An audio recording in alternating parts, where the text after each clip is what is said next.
اچھا میں ایک سوال کرنے لگا ہوں، اس کا تعلق یا اس کا جو مشاہدہ جو مظاہرہ ہے وہ بالعموم پاکستان اور انڈیا میں دیکھا جاتا ہے، ہمارے مسلمان معاشرے میں دیکھا جاتا ہے.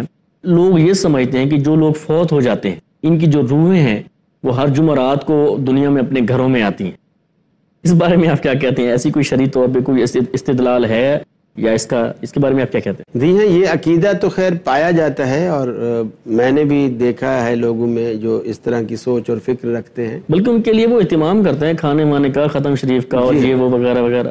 دیکھیے اللہ تعالیٰ نے مرنے کے بعد برزخ کا جو سسٹم رکھا ہے، اس برزخ میں فرمایا ایک علیجین ہے ایک سجین ہے، اور جو نیک لوگوں کا اندراج ہے وہ علیجین میں ہوتا ہے اور جو برے لوگوں کا اندراج ہے وہ سجین میں ہوتا ہے. اور یہ برزخ اور زندوں کے درمیان قرآن کہتا ہے من ورائہم برزخ الی یوم یبعثون، زندے کے درمیان اور مرنے والے کے درمیان ایک پردہ ہے، ایک رکاوٹ ہے، ایک دیوار ہے ایسی جو قیامت تک جاری رہے گی. جی ٹھیک ہے. الی یوم یبعثون. تو اللہ رب العالمین نے نیک روحوں کا اندراج علیجین میں اور بروں کا اندراج سجین میں، اور قرآن نے کہا ہے کہ وما ادراک ما علیجین کتاب مرقوم، وہ لکھی ہوئی کتابیں، وہ رجسٹر ہیں جن میں اس کا اندراج ہوتا ہے.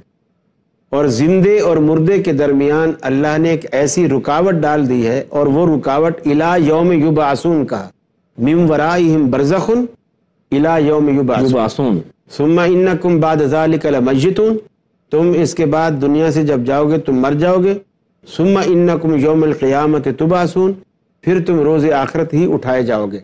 تو اللہ تعالیٰ نے یہ چیزیں متعین فرما دی کہ اٹھنا کب ہے، واپس کب آنا ہے، اور یہ پردہ کب تک ہے زندے اور مردے کے درمیان. فرمایا الی یوم یبعثون، اٹھائے جانے والے دن تک یہ بیچ میں جو ہے وہ رکاوٹ ہے. اب اٹھائے جانے والے دن تک جو رکاوٹ ہے، تو اللہ تعالیٰ نے نیک لوگوں کی روحوں کو وہ مزے کرا دیے ہیں جنت کے اندر، وہ سبز پرندوں کی شکل میں نعمتیں کھاتی ہیں، پھل کھاتے ہیں، وہ روحیں مزے کرتی ہیں. اور جو دوسری بری روحیں ہیں اللہ تعالیٰ ان کو اذیت اور تکلیف میں رکھا ہوا ہوتا ہے. اور فرشتوں کا اتنا کڑا پہرا ہے کہ ان دو کے علاوہ تیسری کون سی جگہ ہے جہاں ہر ہفتے ان کی روحیں واپس آ جاتی ہیں. ایسے جیسے لوگ دبئی گئے اور واپس آ گئے، پھر انڈیا گئے واپس آ گئے، پاکستان گئے واپس آ گئے، سیر سپاٹے کر کے واپس آ گئے. تو ایسا تیسرا کون سا ٹھکانہ ہے؟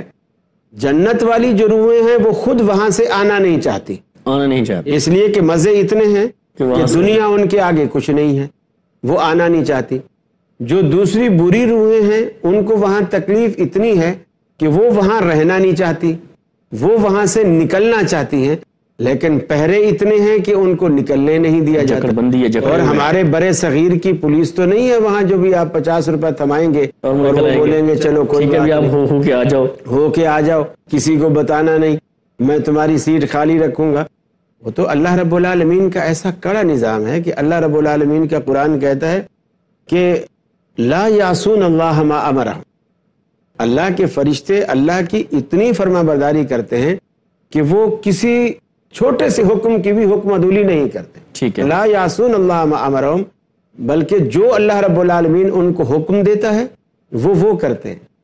اسی طرح ایک دن رسول اکرم صلی اللہ علیہ وسلم نے سیدنا جبریل علیہ الصلوۃ والسلام سے کہا کہ جبریل میرا دل چاہتا ہے تم میرے پاس اکثر آیا کرو، ہر روز آیا کرو، اور میرے پاس زیادہ ٹائم بیٹھا کرو. یعنی آپ کا منشا یہ تھا کہ تمہارے ساتھ میرا دل لگتا ہے، زیادہ وقت میرے پاس بیٹھو اور زیادہ دیر مجھے ٹائم دیا کرو. ٹھیک ہے. تو حضرت جبریل سمجھ گئے، انہوں نے کہا یا رسول اللہ صلی اللہ علیہ وسلم، آپ یہ سمجھ رہے ہو کہ شاید ہم اپنی مرضی سے آپ کے پاس آتے ہیں. اللہ اکبر.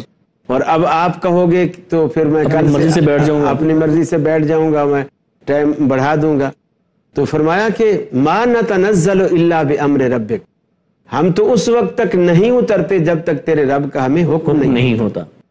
تو جبریل امین جو فرشتوں کا سردار ہے، وہ آسمانوں سے زمین پہ آنے کے لیے بھی اللہ کے حکم اور اس کی اجازت کا پابند ہے. تو ان روحوں کو کون آنے دیتا ہے؟ اور یہ عجیب تماشا ہے، میں حیران ہوتا ہوں. اکثر میں نے دیکھا ہے مسجدوں کے اندر مولوی صاحب نماز پڑھ کے سلام پھیرا بیٹھے، اور وہ جن کا ابا فوت ہوا ہوتا ہے اس کو قریب بلایا، بھائی وہ رات میں نے تمہارے ابا کو خواب میں دیکھا ہے، اور وہ ان کا پیٹ بھی کافی اندر دھنسا ہوا تھا، اور سردی سے بھی کپ کپا رہے تھے، بھوکے بھی تھے، سردی بھی لگ رہی تھی، یہ بھی تھا. اب وہ پریشان ہو کے پوچھتا ہے جی مجھے بتائیں پھر مجھے کیا کرنا پڑے گا؟ تمہیں ایسا کرو تو ایک تو وہ ہمارے مدرسے کے جو بچے ہیں سردی آ رہی ہیں تو ان کو کمبل لا کے دو، ٹھیک ہے، رضائی لا کے دو، رضائی لا کے یہ دو، پارسل ہو جائیں گے تمہارے بابا تو کو۔ ان کو پہناؤ گے، ادھر اس کی سردی دور ہو جائے گی۔